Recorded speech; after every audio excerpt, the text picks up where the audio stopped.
Hello, everyone, and welcome back to another episode of the Conscious Queens podcast. So, today's podcast is all inspired by a phone conversation that Katie and I actually had earlier today. And of course, Katie's always like, let's share this on the podcast. And I'm like, you are so true.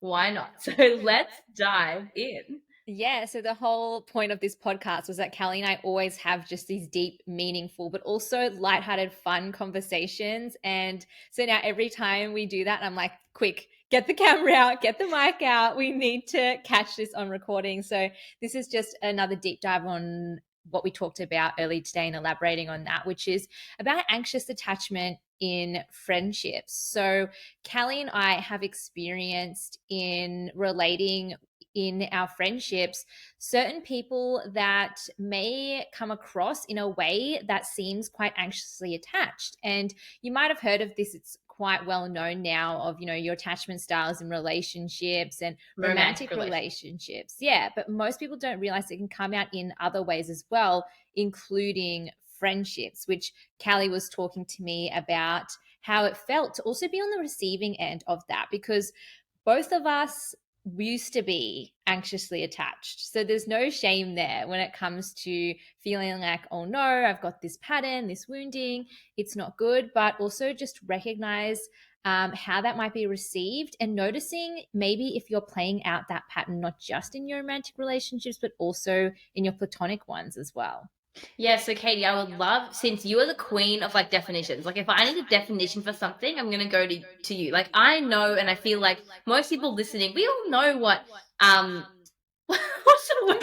Anxiously Anxious. attached. To be anxious. Sorry, I keep thinking about emotionally unavailable men. I don't know why. like That was our other episode that we did yeah, and I in keep thinking about 21. that. So we all kind of know and have an idea of what does it mean to be anxiously attached and all that. But let's start with a definition because you'll have a really great one that I don't know how, but you pull it out of your mind somewhere. Seriously.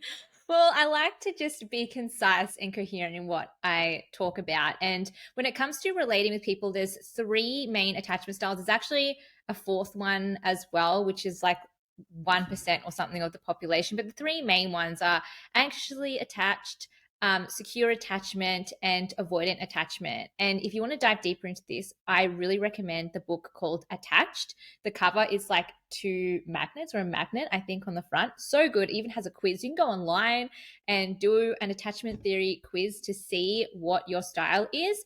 And it's essentially how we relate predominantly in our romantic relationships based off of how we developed an attachment to our parents. So, anxious attachment is the side of the spectrum where we rely so much and we derive our sense of worth and our sense of love in our external romantic partnership, normally romantic partnership.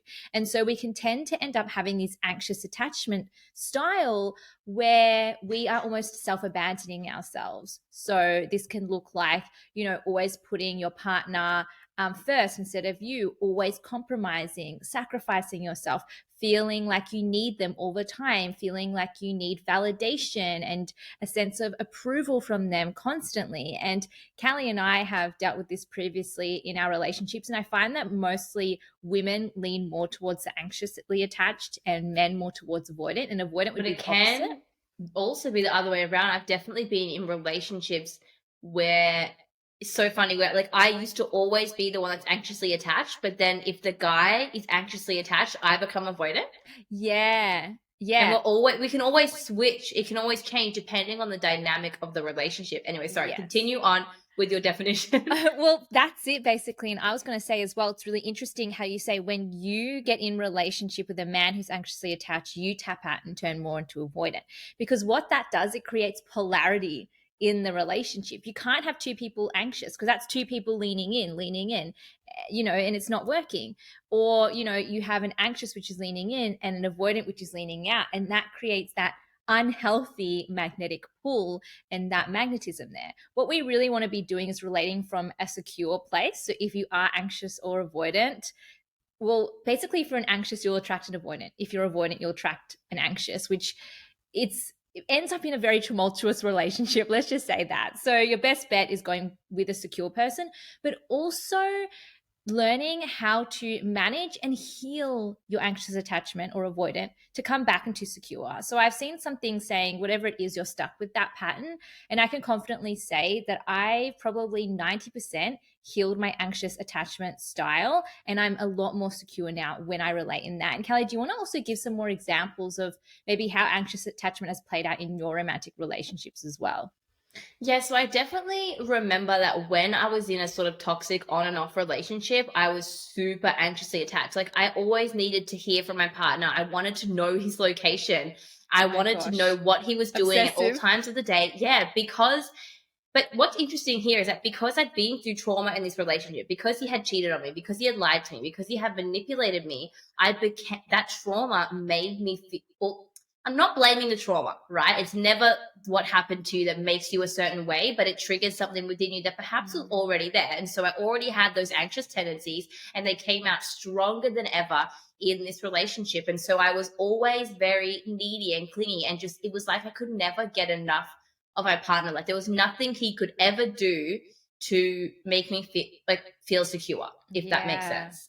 And so constantly wanting to talk, hang out, doesn't matter if we hang out for hours, it's still not enough. That was one of my relationships, and it was super interesting diving into a different relationship at a different period in my life where it was completely switched. My partner was always wanting my attention and my affection, and it made me actually want to pull away. And so it's really interesting how this dynamic, it's all like you're always the interaction between one another is always going to be changing, right? And so it can even flip in a relationship that you're currently in, if that makes sense.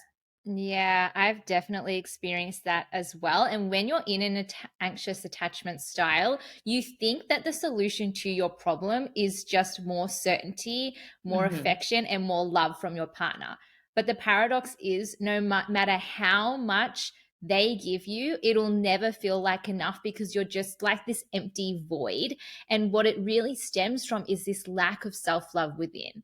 And so, Mm-hmm. what really switched for me is that I went from anxiously attached, needing a partner, needing a man to satisfy me, fulfill my needs, make me feel loved, make me feel beautiful, all the things, to actually loving myself to the point now where when I relate to others, it's from a place of desire.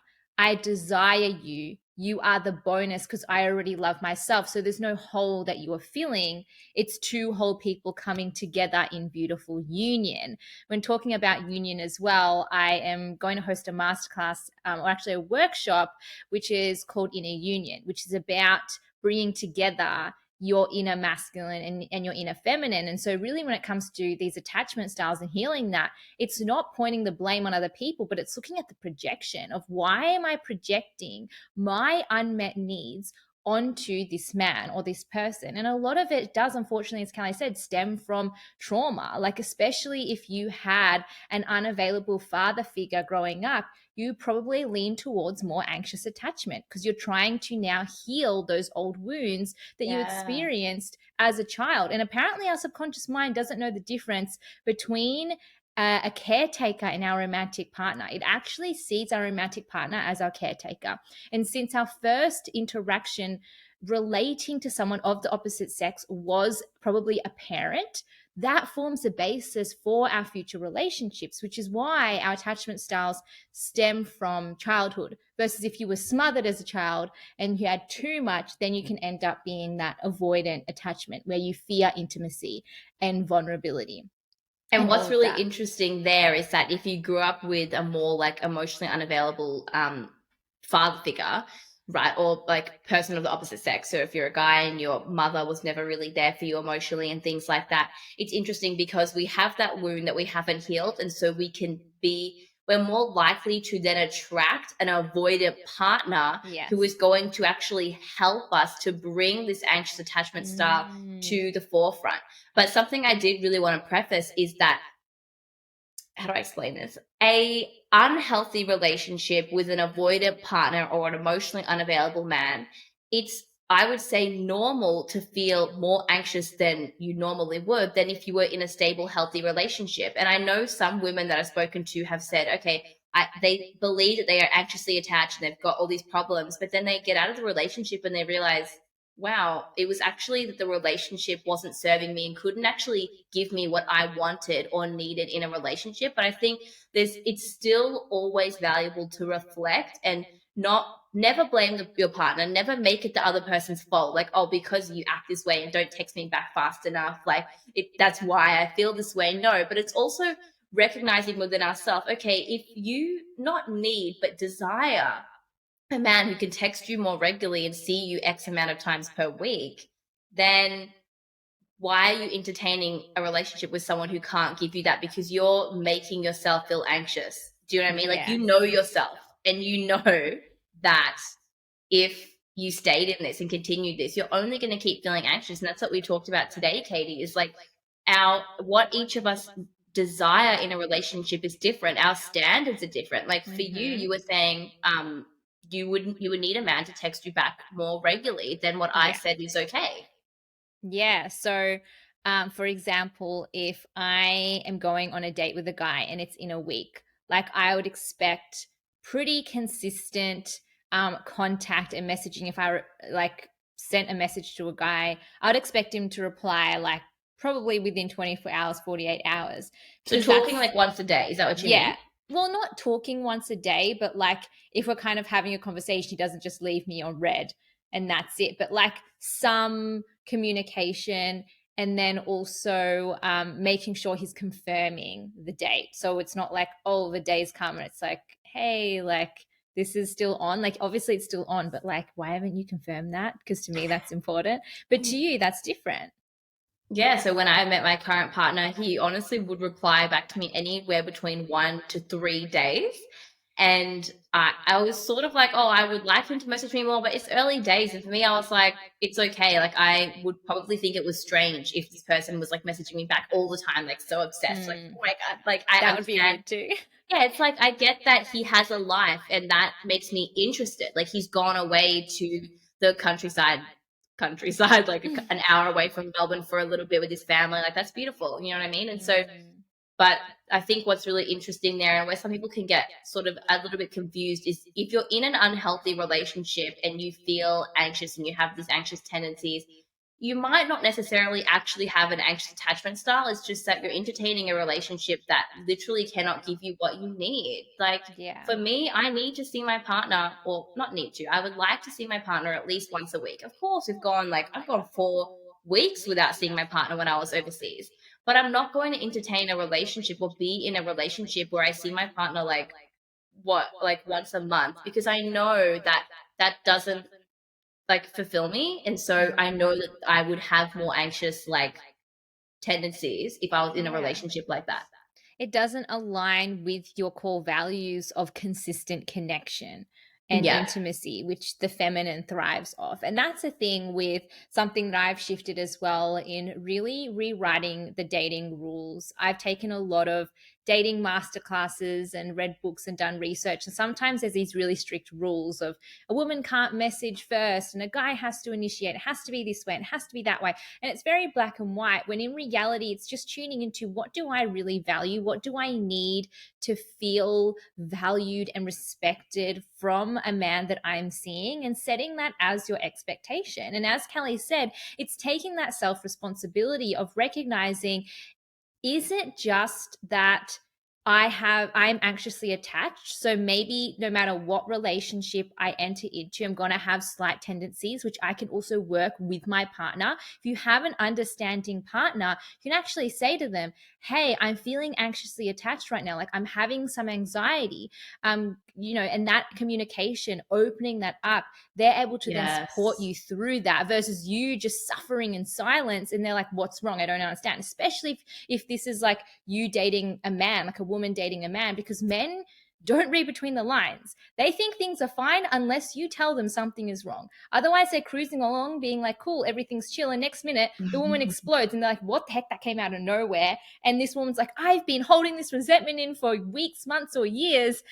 And the guy's totally oblivious. So communication is so important. But then on the flip side, is it alternatively the fact that you're with an unstable, unhealthy man who's presenting red flags, who is aggravating your attachment style, who is unavailable or isn't consistent, and so therefore you're flaring up so much more than usual. So as Callie said, Callie was in a very inconsistent, turbulent relationship where the guy was there and he wasn't, and there was no predictability or reliability. And so in that, it's almost like a slot machine, or the way that the psychologists set up the social media platforms, and the fact that it gives you these dopamine hits in very unpredictable ways. So you keep playing or you keep scrolling because you never know when the next hit is. And that can happen in a relationship. We don't understand that so much of a relationship also boils down to biology and chemistry, and how you are literally receiving dopamine, serotonin, oxytocin, especially if you're involved sexually in that relationship. And these drugs, this chemical cocktail in our brains and in our body, can also give us this hit or this high, hence why we experience the honeymoon phase. And you can actually get addicted to that. And it's like, am I actually in love with this person, or am I just addicted to the chemicals and the game and the rush? So really discerning that and trusting that, but I think it is really important to especially work on yourself and heal those wounds, heal those patterns and trauma, so that when you do enter in a relationship, or even if you're in a relationship now, you can take that self-responsibility and stop projecting on your partner, to recognize that your relationships always reflect the level and standard that you are embodying within, and your nervous system and how regulated it is in that space. Yes, I love that. And so now let's shifting the focus onto friendships, because I know that a lot of us have probably heard about this already in terms of romantic relationships, but what so many of us don't realize is actually this can show up in your friendships as well. And so one of the friendships that I actually ended maybe like 2 years ago now, I don't know, it's been quite a while, was because I had these two friends who had these severe like anxious attachment style, and it, like, the way that they would behave and interact with all their friends, like not just me, just made me want to pull away from them, and it made me feel anxious and scared towards them, which is really interesting because, especially as a woman who's been anxiously attached before, gave me really good insight as to how I potentially made my previous partners or men feel in my life. Yeah, I want to explain this too, because I also had someone in my life as well um, who seemed very anxiously attached. How this can also show up in friendships is that neediness is, they are constantly vying for your attention. You need to always be there for them, messaging them all the time, being available all the time for them. And it can honestly feel like so much pressure on the other side, that have I said the wrong thing or the right thing? Are they going to be upset by this? Do I need to show up more? And sometimes there can also be that dread, right? When it's like they've messaged you or they've invited you, and it's like, oh my goodness, I need to show up in this very particular way. And then you realize that this relationship actually causes you some sense of dread or pressure as well, because you need to be so careful in the way that you deal with them. Otherwise, they're going to be upset that you're not showing up enough, or you're not showing up in the way that they need you to. And they're putting all this pressure, almost like it is a romantic relationship, which I understand as well, that to different people, they have different expectations in platonic relationships as well, that some people are only wanting really deep, intimate connections with their friends to almost like cultivate a family around them, especially people who aren't close to their family or didn't have a proper family. And so they rely on these connections to create that support network. I feel like, Callie, you and I don't really necessarily have that same expectation or require that same depth in friendships, just because I feel like we're very close to our family, we're very close to each other. Like I always say, like, Callie is my built-in best friend. Like no one in my life is probably going to be as close to me as I am with Callie. Like maybe a future husband or something like that, but it's not going to replace the sisterly bond that we have. You know what I I mean? will always be there. Be the Okay. number one. I will snake my way in. Snake. Like literally, and I guess sometimes, you know, I didn't even realize until more recently how valuable this relationship is. If I want to go to an event, if I want to travel, if I want to do anything, it's like I know I've always got someone there who I can rely on, who's going to come along with me. If I've got anything I need to share, if I need to release something, vent, like we are always messaging, talking, and we've just got this undeniable relationship built on trust, respect, unconditional love, that we can just fully, authentically be ourselves. And there's no fear, right, Callie, of they're going to leave, you're going to not love me, you're going to judge me. Yeah, we have arguments still all the time. We get on each other's nerves. We can't live together because we realize we trigger each other, and we've had past lives together. And there's a lot of karma between us that we're still trying to deal with. But ultimately, we're so stable and secure in ourselves that we know no matter how insane we are towards each other, no matter what we go through, we'll still always be there. But we also have standards and boundaries for each other as well. And that's something that I realized when I was reflecting on my anxious attachment in relationships, and how mine also formed in this way of like, do they love me? Oh no, they're gonna leave. I would blow up and catastrophize things to the point where if I had an argument with this person, I'll think that they want to break up with me. Right. And it was just an argument. It didn't mean anything, but there was this constant fear that I wasn't enough, or that if I angered them too much, they would just want to leave. And I realized, wow, that's so interesting. And it's so exacerbated where, to for example, in our relationship, I'm never overthinking, I'm never over analyzing. I'm not like, oh my god, we had a fight, Callie's not going to be there for me, she doesn't love me. I'm never thinking, oh, she hasn't texted me in 5 days, like, or if we don't see each other for over a week. Like, we don't think these things. We don't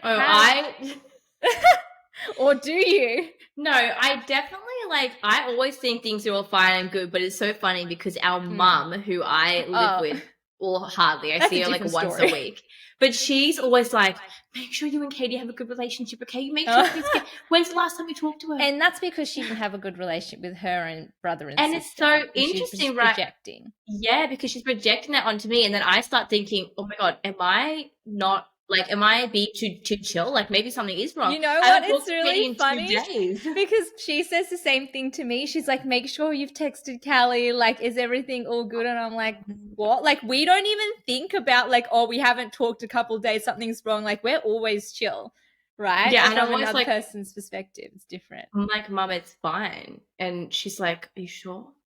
What's Katie doing? Like, and then I'm like, you're right, she hasn't replied to me.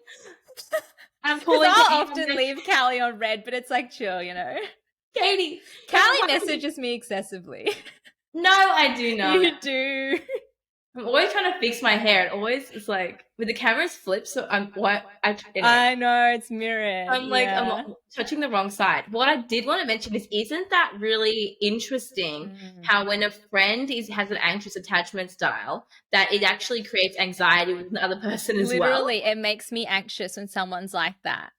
Yeah, and it's just really interesting because I definitely noticed some really mild patterns of anxious attachment style. Like, for example, I messaged my partner's sister like a few days ago about a surprise for his birthday, and she didn't reply for like 2-3 days, which is the longest. She'd never like gone that long without texting me back, and I was like, that's it, she hates me. Or she just has a life. I was like, no, she hates me, and she's not getting back to me about this. So what am I, because I needed her answer to go ahead with this booking, and I kept telling my partner, I was like, it's not getting back to me. I was like, seriously, it's been 2 days now. I was like, it's been 3 days. And then when she got back to me, I was like, it's so funny because this just goes to show I have this story in my head. Someone hasn't replied to me, and I make this whole thing up about it. And I mean, I feel like all of us have that to an extent, a little bit. I mean, there's been that time where you've messaged someone, you're like, it's been a few days. You start projecting. Yeah, which is really interesting because that's definitely something to be worked on. Oh my God, my mum is home. I can see her outside. Walking. But coming back to the friendships, okay, what does it actually look like to be anxiously attached in your friendships? And so Katie reminded me of that friend that I said I cut off quite a few years ago. And so what's interesting about this is that I would never say that it's wrong to be a certain way, but what I would say is that it's unhealthy if you require other people in your life to behave and be and act in a certain way in order for you to feel secure. But that doesn't mean you can't have standards. A specific way. Because it's Yeah. not just broad things of like, yeah, they have to message back. They have to also equally contribute. Like those things are basically Yes. known. But I'm talking about hyper specific, detailed things Yeah. that aren't necessarily widely accepted as rules, as like friendship rules in society, but these very hyper specific ways that you might project onto your friends. If they don't fit and tick all these boxes in the way that they're showing up, then you feel like they're not meeting you as a friend, or Yeah. you're not feeling validated by them. Yeah, and I honestly think that a lot of spiritual. Oh my god, my mom's holding our cat up to me. It distracts me. Stop. It's like Simba, like She's waving at me. She doesn't know I'm working because she would never do that if she thought I was actually doing work. So I feel like a lot of spiritual people and people, okay, maybe this is a generalization, but people who get into manifestation and they sort of take things the wrong way, and people say, make lists for what you want in a dream friendship. And they're like, you go too far. My friend must always offer to pick me up from the airport. And it's like, what? Like, that is not what it's meant to be like. And so with this friendship that I had, my friends had these crazy ideas for what a friendship should be like. And to me, I was like, this doesn't align. Like, they would say things like, how could you buy a car that only fits 4 people when our friendship group is 5 of us? What? That's insane. And it's like, oh, they're joking. No, they're not. Deep down, like, they meant that stuff. Yeah. And I was like, and I would always come back to, like, who am I to judge? I'm not here to judge you, but I am here to be it's like, too much. You hold these really high expectations of like, my friend must treat me like I'm in a romantic relationship with them. And my friend, like ex-friends would say things like, Callie, you're a horrible friend. You just go skiing and go on holidays and you just forget about us. Like, you don't see us for a week when you go away. And I'm like, want you to have your own life? Yeah, that's the thing. They don't want me to have a life outside of them. And I'm like, okay, it's not wrong to have that standard for yourself. You can have that if you want, but you might actually be destroying good and healthy friendships that you have with other people just because they don't meet these like tiny nuance, like little things like that you have in your mind, which can really stem from anxiety. And I think a lot of people have anxiety around their friendships and do my friends really love me? And so to soothe that part of yourself, you create these crazy expectations and you're like, once they meet this, like, I'll know. I'll open my heart and I'll be vulnerable finally. But it's like, oh, are you actually self-sabotaging by setting these really high, unachievable expectations that no one actually meets them? And so then you're like cutting people off or you're pushing people away. Right. And I think another thing as well to recognize with people who are anxiously attached in relationships too is the consequence. It's not just that they have these really specific ways that you need to meet them and they almost like they make you feel bad or they almost like punish you if you don't show up in that way of like, this is totally not acceptable, rather than empathizing and being compassionate and realizing that you're your own human being, have your own life. And also realizing that there's such a different beautiful spectrum of friendships. I have friends that I talk to multiple times a week, friends that I catch up with all the time, friends that we're updating each other every week and what's going on, sending so many voice messages, calls, FaceTimes, all the things. I have other friends that I don't see in months, but we still catch up like we're amazing, good old friends, and it works. And we don't necessarily need to be messaging back and forth. We've got our own thing. And that's just how the dynamic landed for that relationship, you know? And so, yes, I have standards and boundaries, but I also allow things to naturally unfold. And it doesn't mean one is better than the other. I think all these relationships serve us in their own unique way, right? And as long as someone's adding value to your life, it doesn't have to be like all relationships must show up in this certain way and I'm going to punish them if they don't, because then that actually does make the other person want to pull away, like it does for me. And when I recognize that, I'm like, oh, okay, this is maybe how I made men feel in my life when I was anxiously attached, when I did similar actions. I was putting so much pressure on them and they were almost like walking on eggshells because they're afraid to hurt my feelings, or they're afraid that I'm going to have an outburst or question the relationship because they weren't showing up in a particular way. Yeah, and what I love about that is when we are actually anxiously attached or just have anxiety in general, which really is just overthinking everything and making everything mean something when it doesn't, is we can get create these stories around what friendships should look like, and then it's like, okay, well, if it's not like that, well, then it's not a good friendship. And like you're saying, like we have so many friends that we don't talk to all the time, talk to them once a month or whatever. But like, for example, my best friend Tanya, I call my best friend because I love her so much. We haven't hardly talked in the last couple of months yet. I know that I'm gonna come to like the UK again. We're gonna hang out. We're gonna have the best time ever. We're gonna like have sleepovers every night. Do you get what I mean? And it's like, it's a level of trust.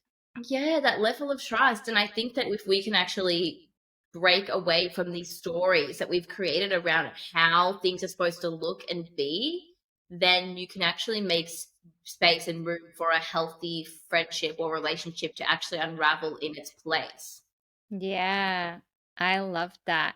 And another thing I wanted to mention as well with anxious attachment is that people often read the word anxious and associate it with anxiety. And you might not necessarily have anxiety in your life or really feel like you connect with that word, but you're still anxiously attached. For example, I don't really experience much anxiety at all. I wouldn't say I'm an anxious person, but when I had anxious attachment, it wasn't necessarily that I felt anxiety. But let's say, for example, if I was seeing a guy and he left and he went somewhere, I'm not seeing him in that date or whatever, and then I wasn't sure the next time I'm going to see him.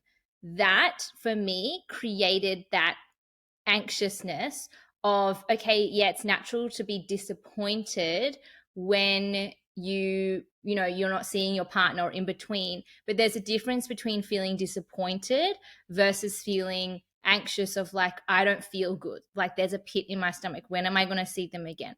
I don't know, I need to see, they haven't texted me, and like, oh yeah, he hasn't texted me good morning, yeah, I feel a bit disappointed, or oh my god, I'm feeling overwhelmed, oh my god, like, you know what I mean? And so that's also a difference as well. And so if you're relating now, just noticing, are you anxiously attached in your relationships, platonic or romantic?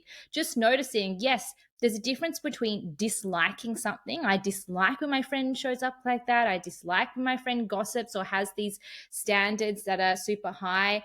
Or is it actually a charged emotion of, this is triggering me, like their actions are triggering me, it's not enough, I'm feeling like I deserve more? And so that's also helpful as well, because some people just feel like, oh, I don't have anxiety in my relationship, but they can still come across as like very anxiously attached as a friend.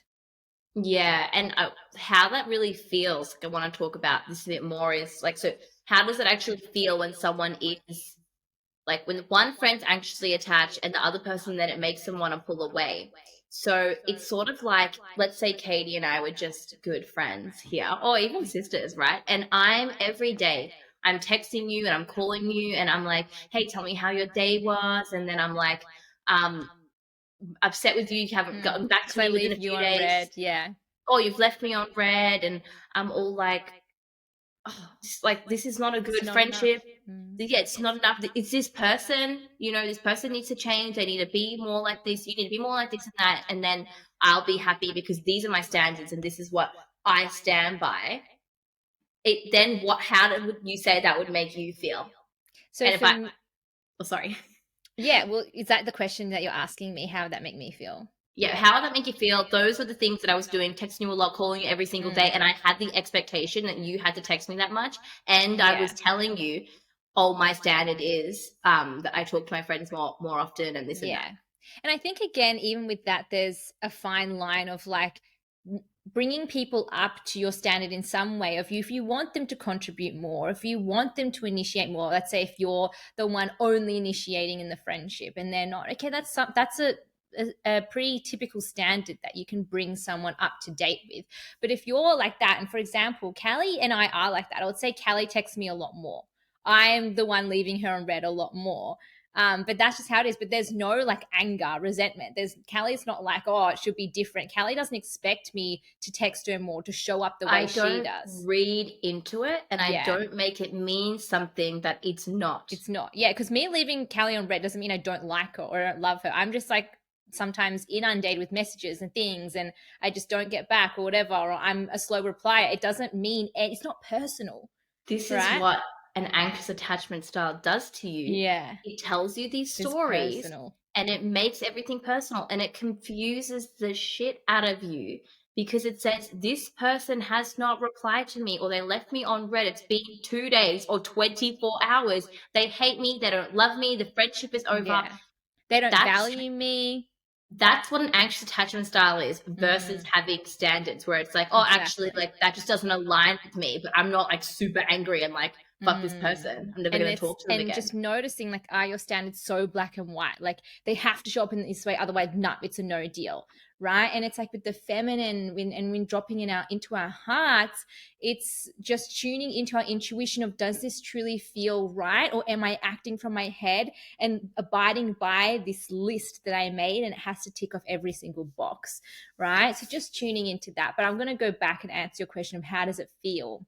I just need to plug my laptop in because they're going longer than I realized to charge. So I'm just going to turn my camera off while you go and do that. Please Yeah, continue answering all the good. question. So, how that makes me feel is it puts a lot of pressure on me, and it actually feels unattractive. It feels it it actually puts me off. It's off-putting to have these really high standards and expectations, and it feels like, well, you just don't understand that our relationship can be so much more chill, that you're over exaggerating things. And so yeah, it kind of makes me feel like, oh, now I have to message her back every single time within a few hours. Otherwise, she's going to be upset. Okay, now that adds pressure on me to reply quicker. Now I feel like when I'm messaging you, I'm overthinking. Am I texting her right? Am I doing the right thing? Am I texting her enough?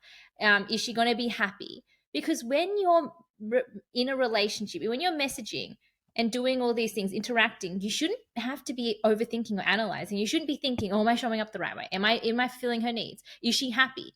It should just be a natural flow. And so to me, that really puts it's like a log in a river. Like it really just creates so much resistance, and I'm not able to show up and enjoy the relationship as much because now I'm into overthinking and I'm in pressure. And so the easiest thing for me is to actually lean away, is to actually, Mm-hmm. it's too much pressure having to deal with a relationship that is holding me to these crazy standards and ways of being. And so I'm probably going to interact less. I'm probably going to lean Yeah. away. I'm probably going to avoid the pressure. If something makes me feel icky, gives me resistance and stress, of course I'm not going to lean into that. I'm going to lean out, right? You want to enter into relationships that make you feel good.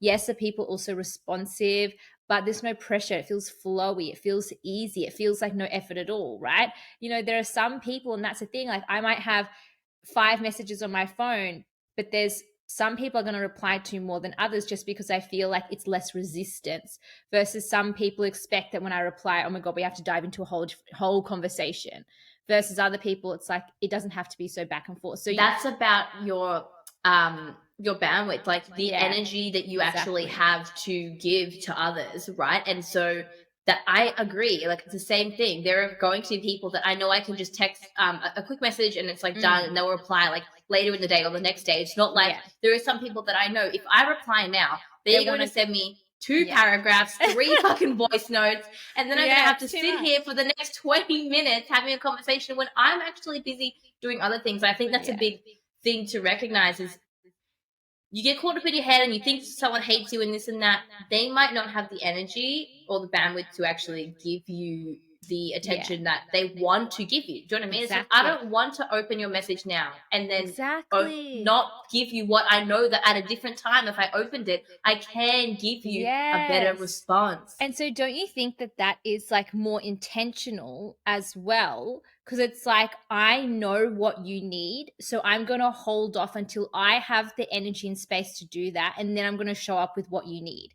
Right. So, for example, if you want high quality dates from a guy, but he's thinking, okay, quantity over quality. I'm going to see her often, but I'm just going to see her and pop over to her house for 10 minutes every single day. She's going to be happier than if I plan a beautiful 3-hour date once a week. Like the woman probably wants a beautiful 3-hour intentional date once a week versus just the 10-minute whatever, because he has better bandwidth to be intentional rather than just trying to meet your needs in this like halfway, way of Yeah. being. So yeah, Yeah. I love that, and recognizing that and just being open and flowy, and even in yourself, like noticing your own expectations in relationship, and is it healthy, is it serving the other person and Yeah, yourself. absolutely.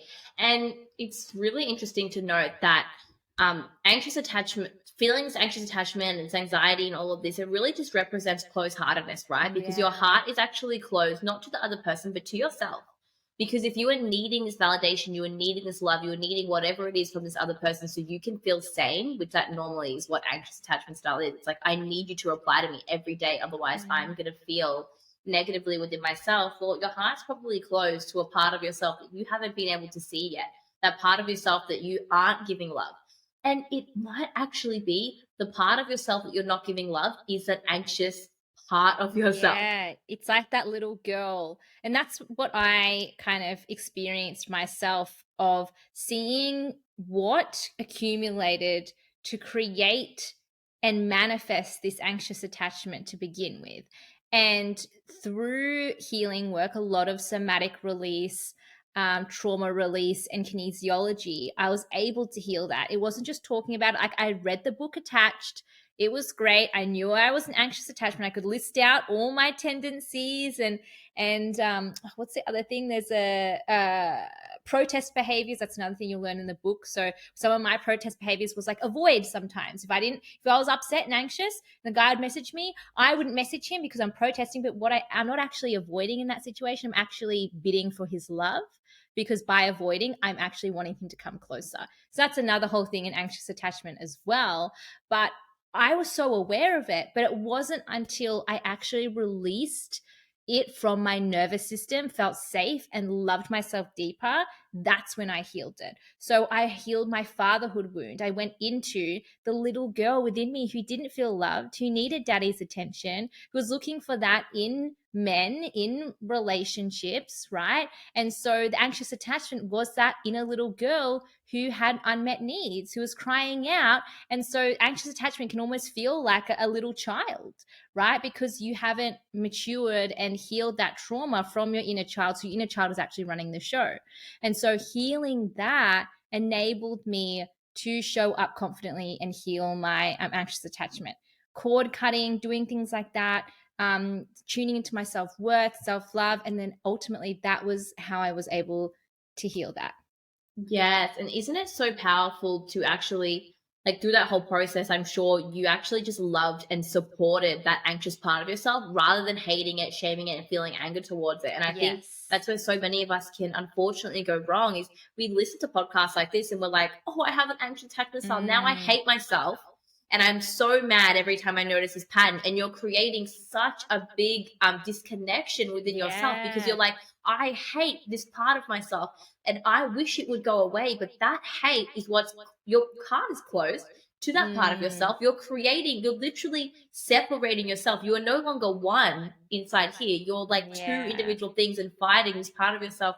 That if you could actually, I did a session with a client the other day actually around the same stuff, around feeling anxiously attached, dating a new man. And basically what we did is I was like, I want you to find and meet that part of yourself that feels anxious and I want you to give her love. And Yes.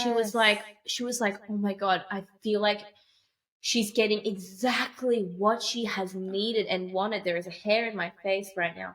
Needed and wanted all this time. And I'm like, literally, like, I'm gonna cry for you right now and realize like that Yeah. anxious part of you, what is she desiring? Like, she wants love, she wants validation. You can give that to yourself, which is Mm. exactly what you're talking about, which what like you went through, Katie. Yeah, it's so beautiful because, as you said, we do have these parts of ourselves, and they're not going to go away through hatred or judgment or shame. That's just going to dig the hole deeper. That's just going to repress it further down. And so, as you said, I revisit my inner child all the time. I check up on her, Katie. What do you need? Asking that simple question. How can I help you? How can I support you? And almost every single time without fail, it's, I just need your love. I just need your attention. I just need to be held. I just need a hug. And so I just visualize that and I give her that. And that support enables her to feel more comfortable and regulated. So then my adult self is more regulated as well. Because when you heal the past, you heal your present self and your future self, because all timelines are one, right? I was going to say something else as well in It will come regards to you. It's coming to you right now. Yeah, it's in regards to healing the inner child and giving her love. Yeah. What was it? Well, while we think about that, we said that we would start doing short 15 minute I knew that, like, we just end up talking. Oh my God, I've almost got it. You've almost got it. It's coming. It's coming. Don't worry. Yeah. Don't worry. It's coming back to you. So, the inner child healing. About the inner child healing. Yeah, it's something about that. Like, Okay, if doing it's that. gone, it's not meant to be. It's not meant to be. But if it's meant to be, it will come back before the end of this episode. Oh yes, I remember now. Okay, so that's so funny. So essentially, what I was going to say is, like, imagine, okay, a child. If a child is feeling anxious, what are you going to do to help them? Are you going to shame them? Are you going to hate them? Are you going to judge them? You're wrong for feeling anxious. Why are you feeling anxious? I hate that you're anxious. You're annoying me. You're irritating me. Like, what the heck? The child is just going to literally just contract and cry, and it's just going to make it worse. And so treat yourself as you would a little child, right? You don't judge and shame a child into healing, into showing up better. If a child is crying, if a child is hurt or emotionally upset, what is all they need? What are they crying out for? Love, support, being held. It's simple, right? And so it's the same within you. Just because we are grown, mature adults now, it doesn't mean that we all of a sudden change the way in which we should help ourselves. We're all actually just little children underneath. Like, our core self is that inner child.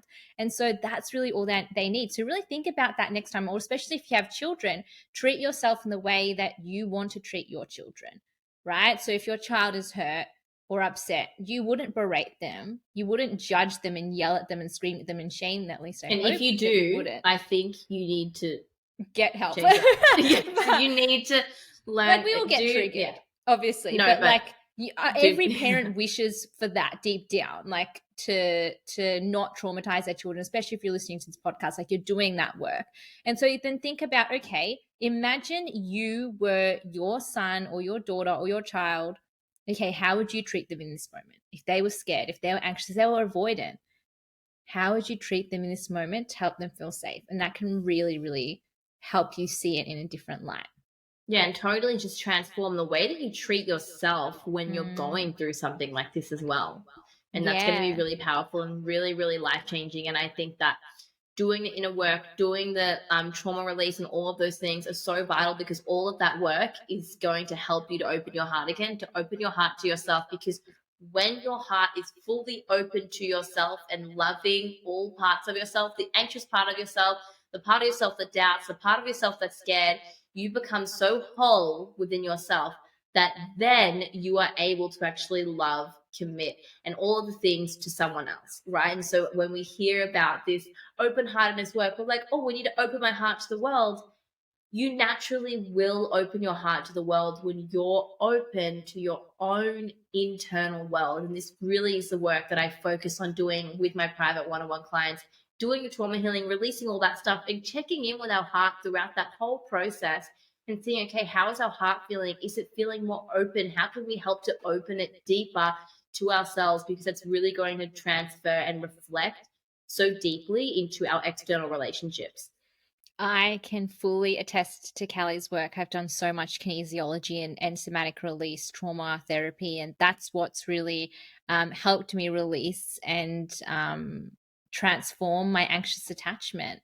So another way that you can dive deeper into this work is also in the Conscious Queens Collective. So this is my 12-month high-level program where we infuse teaching, healing, and coaching together. It's a year-long experience, and on the inside we have so many healings that are going to support you and your nervous system as you continue to up level. So we have inner child healing, we have things like womb healings, which helped me release my period pain, my feminine shame. We have healing your inner victim.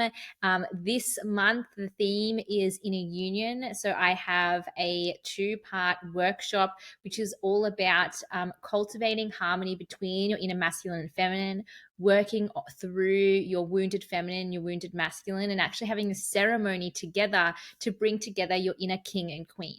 So often we think that we need to learn how to relate outside in our external relationships, but your external relationships just reflect the relationship that you have within. So it doesn't matter what gender that you are, but each of us have an inner man and an inner woman. And so often we sway towards one and we tend to abandon the other. And so inside of this program, I'm going to teach you how to actually unify both of those to meet the unmet needs, to actually meet your inner king and queen and bring them together in ceremonial union. So I'm really, really excited for this beautiful training, beautiful workshop, which is you can buy separately, or you can also join us in the full 12-month experience of the Conscious Queens Collective. So beautiful. That sounds so incredible. Like, I know you just channeled that the other day, and that I'm so excited. I'm so excited for you. So for all the details to join any of our programs or to work with us, it will be in the show notes. But thank you so much for tuning in today. If you love today's episode, then please reach out to let us know, because we love doing this work and we love even more like hearing your feedback and how everything landed for you guys. And we will stay connected with everyone on Instagram, and we'll see you in the next episode. Bye, everyone. Bye.